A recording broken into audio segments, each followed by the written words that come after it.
Hello, good evening. तो चलिए, आज का हमारा रिकॉर्डेड वीडियो है। अब हम क्या पढ़ने वाले हैं, जो कल हमारे दो क्वेश्चंस रह गए थे ना 10th क्लास के। हमने 11 तक क्वेश्चन कर लिए थे। क्वेश्चन नंबर 11 तक मेरे ख्याल तक जो पहले का पढ़ा हुआ है वो आपने रिवाइज़ किया होगा।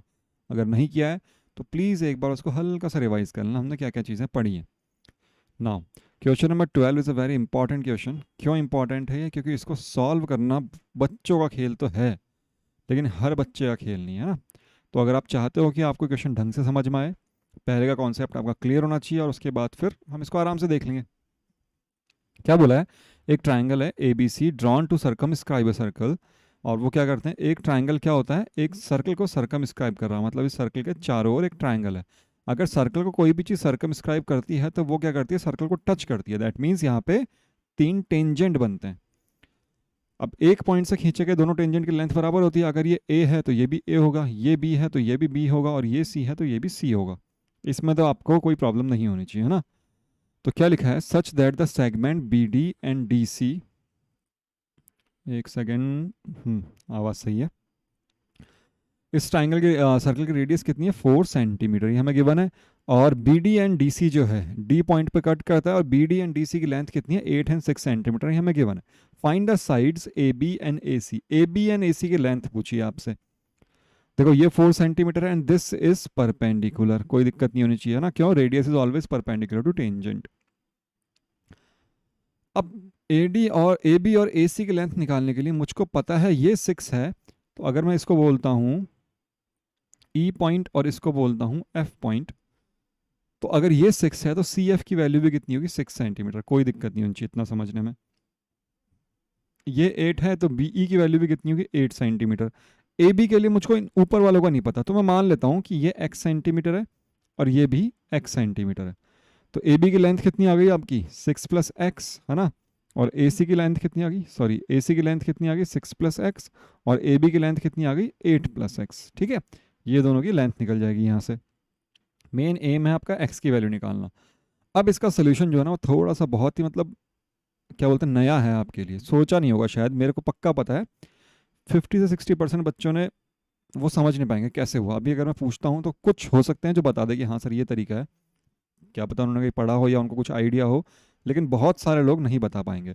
क्या तरीका करना है हमको इसके अंदर समझना। देखो पहले हम सॉल्व करते हैं। अगर आपको 3 साइड्स गिवन है, क्या आप ट्राइंगल का एरिया निकाल सकते हो?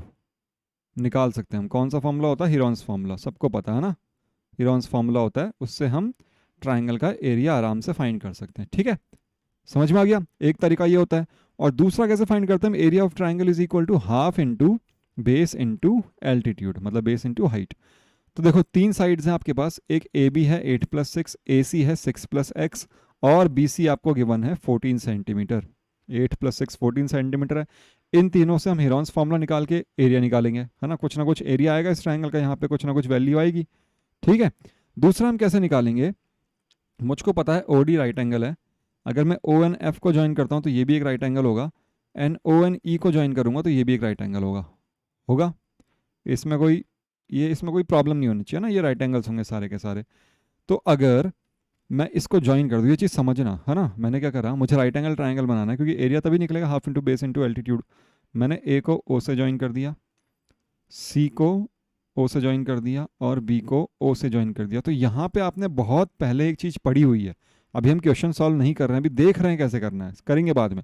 बहुत पहले एक चीज़ पढ़ी हुई है, ये आपको पता भी होगा कि ये ट्राइंगल, अगर ये फर्स्ट ट्राइंगल है ए ओ एफ और ये सेकंड ट्राइंगल है, ये दोनों कैसे होते हैं, कॉन्ग्रुएंट होते हैं। कैसे होते हैं दोनों, कॉन्ग्रुएंट होते हैं। क्यों? एक साइड कॉमन है, एक एंगल 90 डिग्री है, और एक साइड इक्वल है, आर एच एस से दोनों कॉन्ग्रुएंट हो जाएंगे। वैसे ही अगर ये थर्ड है और ये फोर्थ है, ये दोनों भी कॉन्ग्रुएंट होते हैं, है ना। और ये फिफ्थ है और ये सिक्स्थ है, तो ये दोनों भी कॉन्ग्रुएंट होते हैं। ठीक है, तो अगर मैं अब एरिया ऑफ ट्राइंगल निकालता हूं, इस वाले फॉर्मूले से अगर मैं निकालता हूं, तो मुझको 1 + 2 + 3 + 4 + 5 + 6 ये करना पड़ेगा। या फिर इतना लंबा नहीं करके मैं सिंपल ये कर सकता हूँ, 2 × 1 + 3 + 5 लिख सकता हूँ, क्योंकि 1 और 2 सेम है। तो 2 × 1 हो गया, 2 × 3 हो गया, 2 × 5 हो गया, 2 कॉमन ले लो। तो इस 1 का एरिया फाइंड कर लिया मैंने, है ना। इस 3 का एरिया फाइंड कर लिया, मतलब इन पेयर में से एक एक का एरिया निकाल लिया, और इस 5 का एरिया फाइंड कर लिया। इन तीनों को ऐड कर दिया, और ऐड करने के बाद जो भी आएगा उसको 2 से मल्टीप्लाई कर दिया। या फिर आप सब इन सब का एरिया फाइंड कर सकते हो। देखो ए और एफ का एरिया कितना हो जाएगा, अगर मैं इस वाले ट्रायंगल का बोलता हूँ तो half into base is x and height is O F. O F कितना है 4 सेंटीमीटर है ना। इसका एरिया भी इतने आएगा, ये भी सेम ही आएगा, half into x into 4 centimetre. इसका एरिया कितना आ जाएगा, half into base is 6 and height is 4 centimetre. इसका भी वही है, हाफ इंटू बेस इंटू 6 है और हाइट 4 सेंटीमीटर है। इसका भी कितना है, half into base into height, और इसका भी कितना है, half into base into height. तो आप इन सबको ऐड कर दो, कुछ ना कुछ एरिया यहाँ से भी निकलेगा आपके पास, है ना। ये इक्वेशन नंबर 1 हो जाएगी, ये इक्वेशन नंबर 2 हो जाएगी। दोनों को इक्वेट करेंगे हम, क्योंकि दोनों एरिया हैं। इक्वेशन 1 इक्वल टू इक्वेशन 2 करूंगा मैं, तो 1 जो इक्वेशन है उसके अंदर x वाली टर्म आएगी और 2 वाली के अंदर भी x वाली टर्म्स आएंगे, है ना। इन दोनों को जब हम सॉल्व करेंगे तो हमको x की वैल्यू पता चल जाएगी। बस x की वैल्यू पता चलती है, हम यहाँ पुट कर देंगे, हमारा आंसर आ गया। समझ में आया क्वेश्चन कैसे करना है, इसको ऐसे करना है क्वेश्चन को, ठीक है। इतना समझ में आ गया हुआ, तो एक काम करना, अगर समझ में आया तो एक बार आप खुद ट्राई करना और उसके बाद में सोल्यूशन देखना कैसे हुआ। क्या कर रहे हैं हम, सबसे पहले इसका area of triangle using Heron's formula निकालेंगे। उसके लिए हमने साइड्स मान ली ये तीनों, निकालो हेरोन्स फार्मूला से, और उसके अलावा इन सबको ऐड करके एक एरिया दूसरा निकलेगा। दोनों बराबर होंगे क्योंकि दोनों सेम ट्रायंगल का एरिया है। दोनों को बराबर रखो, एक्स की वैल्यू निकालो और ए बी और ए सी की वैल्यू फिर फाइंड हो जाएगी। खुद करना है आपको, है ना, एक बार ट्राई करना आप, तो करो। उसके बाद इस वीडियो को वापस से प्ले करके फिर देखना, और नहीं समझ में आएगा तो हम कर ही रहे हैं आगे। चलिए,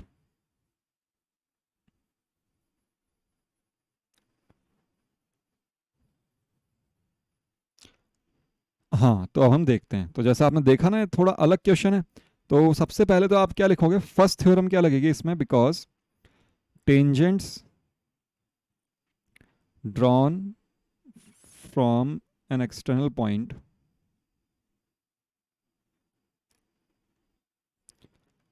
to a circle are equal in length, है ना। देयरफॉर क्या लिख दूंगा मैं, सी डी। उससे पहले ये कंस्ट्रक्शन कर लेना, ठीक है। यहाँ पे हम उससे पहले कंस्ट्रक्शन कर लेते हैं छोटा सा। क्या कंस्ट्रक्शन कर रहे हैं हम, जो कुछ करना है एक साथ कर लेते हैं, आपको पता ही है। जॉइन ओ ई एंड, ठीक है, draw O E perpendicular to A B and O F perpendicular to A C, ठीक, because radius is always perpendicular to tangent. इस कारण ये दोनों परपेंडिकुलर हैं, ठीक है। और ये आपको गिवन है, गिवन क्या है आपको, कि O D is perpendicular to C D, है ना। ये गिवन है, क्यों, यही रीज़न है इसका भी, कि रेडियस जो होती है वो टेंजेंट के परपेंडिकुलर होती है, इसलिए ये एंगल हमको 90 डिग्री गिवन है। एन क्या गिवन है आपको, बी डी की वैल्यू 8 सेंटीमीटर है, सी डी की वैल्यू कितनी है 6 सेंटीमीटर है, ठीक है। तो यहाँ से बी सी कितना आ जाएगा आपके पास, 14 सेंटीमीटर आ जाएगा, ये आपको गिवन है। तो आपने ये ड्रॉ कर लिया, इतने से ये ड्रॉ कर लिया। एंड उसके बाद में क्या कर दो आप, join A O C O and B O, इन तीनों को भी आप ज्वाइन कर दो। तो मैं इनको डैश डैश से ज्वाइन कर रहा हूँ, जिससे हमको थोड़ा समझने में आसानी हो जाएगी। ऐसे मैंने डैश डैश से ज्वाइन कर दिया, ठीक है। इस ट्रायंगल के साथ आपको एक खिलवाड़ करना है, ये सब कुछ करना है।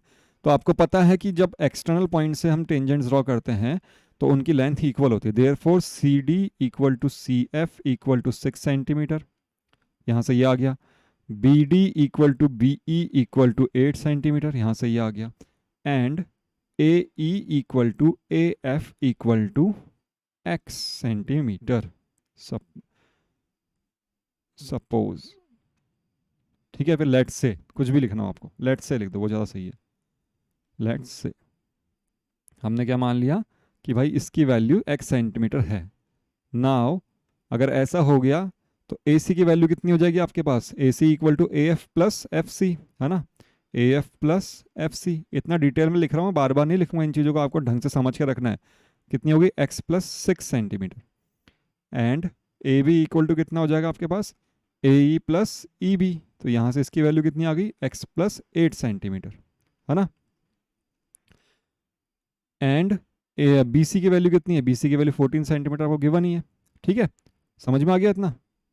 Therefore area of triangle A B C using Heron's formula, कुछ भी लिखनी है आपको स्पेलिंग वो लिख लो, फॉर्मूला जब आप लगाओगे तो कितना आएगा, ट्रायंगल ए बी सी का एरिया कितना हो जाएगा, area of triangle A B C equal to कितना होता है, square root of S S minus A, S minus B, S minus C, यही होता है। वेयर एस इक्वल टू कितना हो जाएगा, A B plus A C plus B C, इन तीनों साइड्स का sum, A B plus B C plus C A upon 2। तो जब इन तीनों को जोड़ोगे तो 2x प्लस 28 आएगा, तो कितना हो गया, x प्लस 14 हो गया। ठीक है, s की वैल्यू कितनी आ गई, x प्लस 14। ठीक है, तो आपने यहाँ से एरिया निकाल लिया, area of triangle A B C equal to कितना आ जाएगा, square root x plus 14, s minus A कितना हो जाएगा, x plus 14 minus x plus 6 अगर मैं करता हूँ तो 8 इंटू 6 इंटू एक्स, ये हो जाएगा। तो यहाँ से कितना आ गया 48, ये हो गया स्क्वायर रूट 48 एक्स प्लस 14, ये आपके पास स्क्वायर सेंटीमीटर स्क्वायर में ये एरिया आ गया। इतना समझ में आ गया, हीरोन्स फार्मूला से कितना आ गया, इतना एरिया आ गया। अब मुझको दूसरा एरिया निकालना है, तो हम उसको नीचे लिखते हैं यहाँ पे, या एक काम करता हूँ उसको थोड़ा छोटा कर लेता हूँ, है ना, मुझको डायग्राम दिखना चाहिए, क्योंकि डायग्राम दिखेगा तो हमारा क्वेश्चन ईजिली हो जाएगा। डायग्राम दिख रहा है आपको, दूसरा हम निकालते हैं यहाँ से। Again area of triangle A B C is equal to किसका, इसका एरिया देखो, आप सिंपल लिख लो, area of triangle A O F plus area of triangle A O E plus area of triangle C O, series में चलते रहो, ए O ई लिखा है तो हम लिखेंगे अब बी ओ ई, इन तीनों का, plus area of triangle B O D plus area of triangle C O D and plus area of triangle C O F, इन सब का एरिया निकाल लेंगे। निकाल लो, कितना होगा, ए ओ एफ का एरिया कितना हो जाएगा, हाफ इंटू बेस, बेस कितना है इसका, ए एफ, लिख लो इसको चाहे तो यहाँ पे, है ना, half into A F into F O, base into height, base कितना है ए एफ और हाइट कितनी है ए ओ, और वैसे ही ए ओ ई के अंदर कितना हो जाएगा, हाफ इंटू बेस, बेस कितना है ए ई और हाइट कितनी है ओ ई। ठीक है, प्लस अब अगला एरिया है बी ओ ई, बी ओ ई का एरिया कितना हो जाएगा, बेस कितना है B E, half into base into height कितनी है O E, plus half into अगला कौन सा, ये वाला, है ना, सीरीज में चल रहे हैं, फर्स्ट ये देखा, सेकंड ये देखा, थर्ड ये देखा, फोर्थ ये, तो जब फोर्थ में देखा तो हाफ इंटू बेस कितना है बी डी और हाइट कितनी है ओ डी, प्लस ये वाला ट्राइंगल, इस ट्राइंगल की हाइट कितनी हो गई, हाफ इंटू बेस कितना हो गया सी डी और हाइट कितनी हो गई ओ डी, और फिर लास्ट ये वाला ट्राइंगल बच गया, half into base is C F and height is O F. बस कुछ नहीं करना आपको, उनकी वैल्यूज पुट करनी है तो कुछ ना कुछ वैल्यू निकलेगी। कितना निकला, सब में से हाफ कॉमन ले लो चाहे तो। ए एफ की वैल्यू कितनी है आपके पास, ये रहा देखो, यहाँ पे कहीं पे लिखा है अपन ने एक्स, है ना, ए एफ की वैल्यू कितनी है एक्स, और ओ एफ की वैल्यू है 4, जो हाइट है वो तो सबकी 4 है, उसमें कोई आपको दो राय है ही नहीं, है ना, ए की वैल्यू भी एक्स है प्लस इंटू 4, बी ई की वैल्यू कितनी है आपके पास 8 इंटू 4, सी ई अगला कौन सा है बी डी की भी कितना है 8 इंटू 4, प्लस सी डी कितना है 6 इंटू 4, प्लस लास्ट में क्या बच गया हमारे पास सी एफ की वैल्यू कितनी है 6 इंटू 4। तो आप जब देखोगे तो कितना आ जाएगा 4x कितना हो गया 8x plus 8 into 4 8 into 4 multiply करना है, मल्टीप्लाई करो तो 32 कितना हो गया 64 और 24 कितना हो गया 48।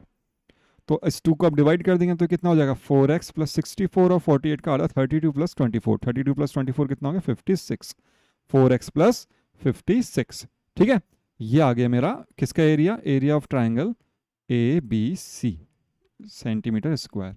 तो ये जो था ये मेरी इक्वेशन नंबर 1 मान ली मैंने, और इसको मान लिया इक्वेशन नंबर 2। ओके, दोनों एरिया ऑफ ट्राइंगल एबीसी हैं, तो मैं क्या लिख रहा हूं, फ्रॉम इक्वेशन 1 एंड 2 दोनों को इक्वेट कर दो। क्या लिख दूंगा मैं 4x plus 56 equal to square root of 48x into x plus 14। दोनों साइड क्या करना पड़ेगा, स्क्वायर करना पड़ेगा, तो यहाँ से क्या हो जाएगा 4x प्लस 56 का whole square equal to 48x into x plus 14। जब आप इसको आगे सॉल्व करोगे, थोड़ा सा यहाँ लिखता हूँ मैं, जब आप इसको सॉल्व करोगे कितना हो जाएगा 16x square plus 56 square, 56 square रहने दो कोई दिक्कत नहीं, बाद में हम देख लेंगे, 56 फोर्जा 56 इंटू ऐसे लिखे रहने दो ना, एक बार ज़्यादा मल्टीप्लाई हम बाद में करेंगे। ठीक है, ये आ गया, और इसको इससे मल्टीप्लाई किया तो कितना हो गया 48x square plus 48 into 14x। आप चाहे तो मल्टीप्लाई करके भी लिख सकते हो, कोई दिक्कत नहीं, लेकिन मैं डायरेक्ट ऐसे लिख लेता हूँ। 48 में 16 गए तो कितने बच गए यहाँ पे 32x स्क्वायर प्लस ये है 48 इंटू 14, ये है 56 इंटू 4। तो आप जब देखोगे इन दोनों से कॉमन लेना है हमको ना, देखो ये 56 4 की टेबल में आता है 14 टाइम्स, तो यहाँ से तो 16 कॉमन आ गया और 16 यहाँ से भी कॉमन आ गया। तो मैंने क्या करा, 16 यहाँ से कॉमन लिया तो बच गया 16 3 ज़ा इंटू 14 एक्स माइनस 8 यहाँ से कॉमन लिया 8 7 ज़ा और 2x ये बचेगा। ये कैलकुलेशन है और कुछ नहीं है। Minus 56 square equal to 0। इसको आप जब सॉल्व करोगे कितना आ जाएगा, 32x स्क्वायर प्लस 14 3 ज़ा कितने होते हैं 42 और 7 2 ज़ा 14, तो 14 2 ज़ा हो गया एक तरीके से। 14 2 ज़ा कितने होते हैं 28, 28 इंटू 16 हो गया, कितना हो गया 16 into 28 x plus 56 square equal to 0। आप जो देखोगे यहाँ से भी 16 कॉमन आ रहा है, यहाँ से भी 16 कॉमन आ रहा है, यहाँ से भी 16 कॉमन आएगा। एक्चुअली मैं बोलूँ यहाँ से सब में 32 कॉमन आ जाएगा। X square plus 14x, sorry ये माइनस है यहाँ पे, प्लस नहीं है, ये कितना है यहाँ पे माइनस। ये कैलकुलेशन है और कुछ नहीं है, कैलकुलेशन आपको करनी आनी चाहिए है ना। 8 7 ज़ा 8 7 ज़ा तो 8 4 ज़ा 32 होते हैं, तो 49 का डबल कितना हो गया 98 इक्वल टू 0। ये बनेगी मेरे पास इक्वेशन। ये x के अंदर क्या बन गई, क्वाड्रेटिक बन गई। या तो आप ऐसे सॉल्व कर लो है ना, इसको जब हम सॉल्व करेंगे तो कितना आ जाएगा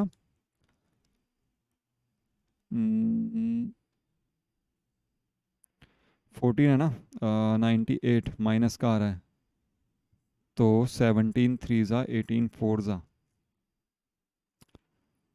19 5 ज़ा 95 होते हैं। 98 सही है क्या, 8 7 7 7 ज़ा 49 हो गए, 49 2 ज़ा 98।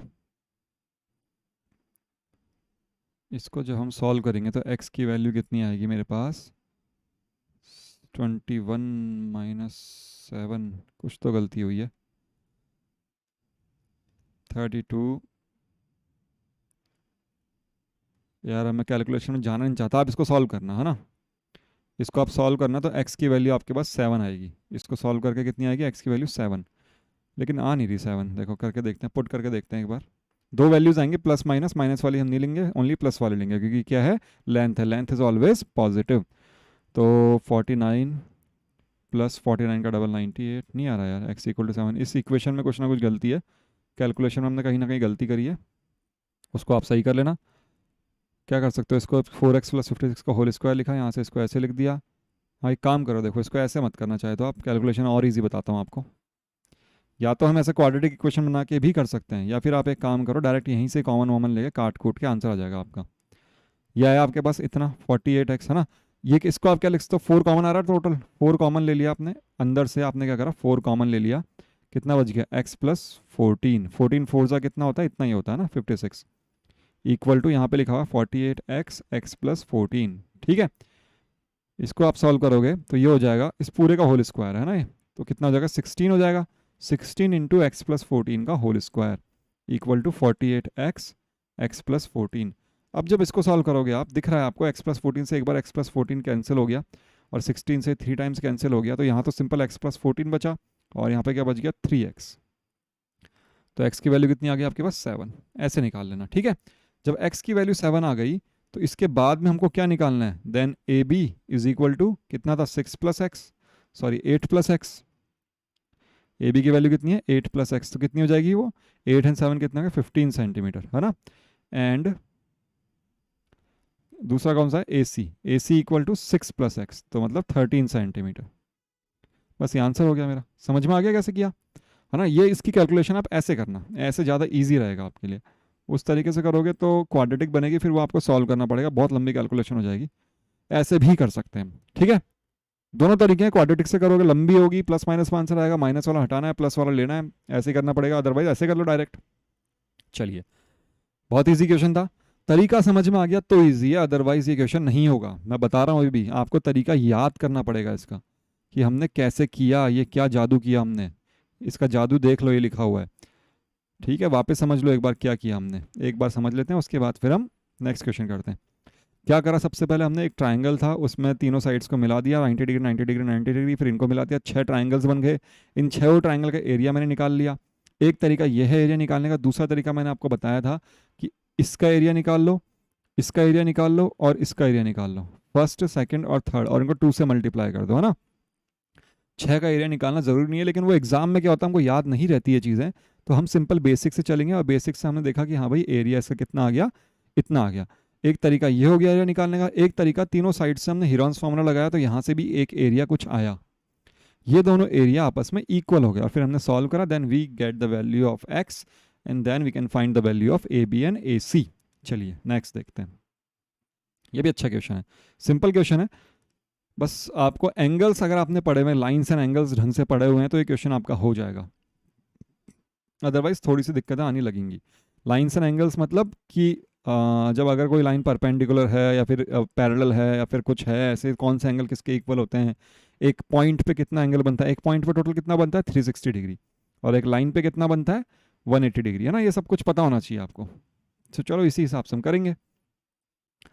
क्या बोल रहा हूँ, prove that the opposite sides of a quadrilateral circumscribing a circle, means एक सर्कल है, इसको कोई भी क्वाड्रिलेटरल, यहाँ पे उसने कोई कंडीशन नहीं दी कि कौन सा क्वाड्रिलेटरल है, कोई सा भी क्वाड्रिलेटरल हो सकता है, इसको एक क्वाड्रिलेटरल क्या कर रहा है, सर्कमस्क्राइब कर रहा है, that means sides of the quadrilateral touching the circumference of the circle. ठीक है, ऐसे थोड़ा ढंग का बनाना है, थोड़ा मेरा अजीब गरीब सा बन रहा है, आपको अच्छा सा एक क्वाड्रिलेटरल बनाना है, उसके अंदर एक सर्कल रखना है, डायग्राम थोड़ा अच्छा होता है तो टीचर्स को भी अच्छा लगता है, हाँ यार बच्चा पढ़ा हुआ है मतलब, तभी तो लड़कियों के नंबर ज़्यादा आते हैं, यही तो रीज़न है उनके नंबर ज़्यादा आने का, अगर डायग्राम वगैरह बहुत अच्छे बनाती हूँ ऐसे, है ना। इस क्वाड्रिलेटर का नाम दे दिया मैंने ए बी सी डी। वो क्या कह रहा है, एक क्वाड्रिलेटर ले, सर्कल को सर्कमस्क्राइब कर रखा है, इसका मैंने सेंटर मान लिया ओ, इस सर्कल ओ सेंटर को एक क्वाड्रिलेटर सर्कमस्क्राइब कर रहा है, तो उसकी जो ऑपोजिट साइड्स हैं, उसकी जो ऑपोजिट साइड्स आपको दिख रही होंगी, कोई से भी ले लो, है ना।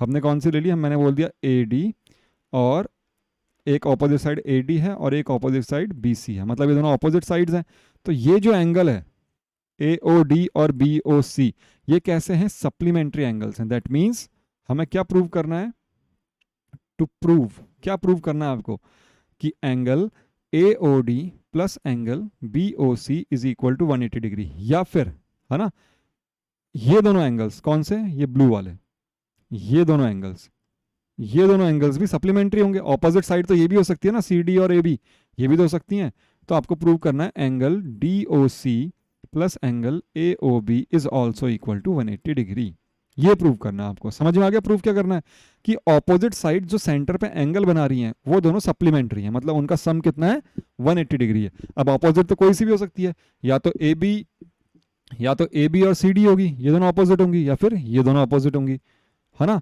ठीक है, तो चलो इसको करने के लिए हम क्या करेंगे, वही, अब हमको दिख रहा है सर्कल टच कर रहा था, 90 डिग्री तो बनेगा ही बनेगा, सबसे पहले हर जगह 90 डिग्री बना दो। तो हमने क्या करा, इसको ओ को इससे ज्वाइन कर दिया, इससे ज्वाइन कर दिया, इससे ज्वाइन कर दिया, और इससे भी ज्वाइन कर दिया, ये सब कितने बन गए 90 डिग्री, क्यों, because radius is always perpendicular to the tangent. इनको नाम दे दो, इसको P दे दिया, इसको Q दे दिया, इसको R दे दिया, और इसको S दे दिया। ठीक है, समझ में आ गया, है ना। तो इनको अलग अलग नाम दे दो, इसको बोल दो एंगल 1, इसको बोल दो एंगल 2, इसको बोल दो एंगल 3, इसको बोल दो एंगल 4, एंगल 5। इससे क्या होगा, हमारा इजी हो जाएगा थोड़ा question, angle 6, angle 7 and angle 8 हमने नाम दे दिया। ठीक है, ये डायग्राम बना दिया हमने। अब हमको क्या प्रूव करना है, A O D plus B O C equal to 180 degree, इसका मतलब है ए ओ डी मतलब angle 1 plus angle 8 is equal to B O C मतलब एंगल 4 प्लस एंगल 5, या तो ये प्रूव करना है हमको, है ना, या फिर क्या प्रूव करना है हमको, एंगल 7 प्लस एंगल 6, देखो डी ओ सी मतलब angle 6 plus angle 7 is equal to angle 2 plus angle 3, या फिर ये प्रूव करना है, या फिर दोनों ही हम प्रूव कर देंगे। एक चीज़ प्रूव कर दूंगा, एक चीज़ मैं कराता हूँ, दूसरी चीज़ आपको करनी है। ठीक है, दोनों प्रूव कर देंगे हम। समझ में आ गया, तो चलो देखते हैं कैसे करना है क्वेश्चन, बहुत सिंपल क्वेश्चन है। अगर आप देखोगे, मुझको एक बात बताओ, ये 90 डिग्री बन रहा है ना, इन दोनों ट्राइंगल में देखो, हमको क्या करना, प्रूव क्या करना, उसको देख के चलना। आप जब इन दोनों ट्राइंगल्स में देखोगे ना, कौन कौन से ट्राइंगल में, in triangle A S O and triangle A P O दिख रहा है, A S O and A P O, तो ए एस ओ और ए पी ओ में आप देखोगे तो ए ओ इक्वल टू ए ओ, क्यों, कॉमन है ना, और एक angle A S O is equal to A P O, angle A S O equal to angle A P O equal to 90 degree, क्यों, radius is always perpendicular to tangent. आपको पूरा लंबा लिखना है, ऐसे मत लिख देना because radius is always perpendicular to tangent, ऐसा लिखना होगा ना। और अगर ये रेडियस है तो O S equal to O P. ये क्या भैया, क्यों? क्योंकि ये दोनों रेडियस है ना, बोथ आर रेडियस। तो क्या हो गया, triangle A S O is congruent to triangle A P O. कौन से मेथड से? आर एच एस कॉन्ग्रुएंसी से। जब भी राइट एंगल ट्राइंगल आता है तो और हमने उसमें राइट एंगल को इक्वल प्रूव किया, that means it is right angle और आर एच एस कॉन्ग्रुएंसी। तो ये दोनों ट्राइंगल कॉन्ग्रुएंट हो गए। इसका मतलब है therefore angle 1 equal to angle 2 कह सकता हूँ मैं, है ना, by C P C T कह सकते हैं हम, एंगल 1 इक्वल टू एंगल 2। ठीक है, तो ये दोनों एंगल्स इक्वल आ गए। तो देखो एक बात बताओ, ये थोड़ा समझना, इस चीज़ को आपको समझना है। ये दोनों एंगल्स इक्वल आ गए, उसी तरह से इन दोनों में ये दोनों एंगल इक्वल आएंगे, है ना। उसी तरह से इन दोनों में ये दोनों एंगल्स इक्वल आएंगे, उसी तरह से इन दोनों में ये दोनों एंगल्स इक्वल आएंगे। होगा ना, ऐसे होगा। समझ में आ गया ना क्यों होगा? ठीक है, क्योंकि ये दोनों इक्वल हो गए। सिमिलरली हम क्या लिख देंगे, सिमिलरली। अब इतना को हर बार प्रूफ थोड़ी करेंगे कि ये भी इसके कॉन्ग्रुएंट प्रूव करो, ये भी कॉन्ग्रुएंट प्रूव करो, ये भी कॉन्ग्रुएंट प्रूव करो। Similarly angle 3 equal to angle 4, angle 5 equal to angle 6, angle 7 equal to angle 8। ये हो गया हमारा कौन कौन से एंगल किस किस के इक्वल, हमने ये प्रूव कर दिया। नाउ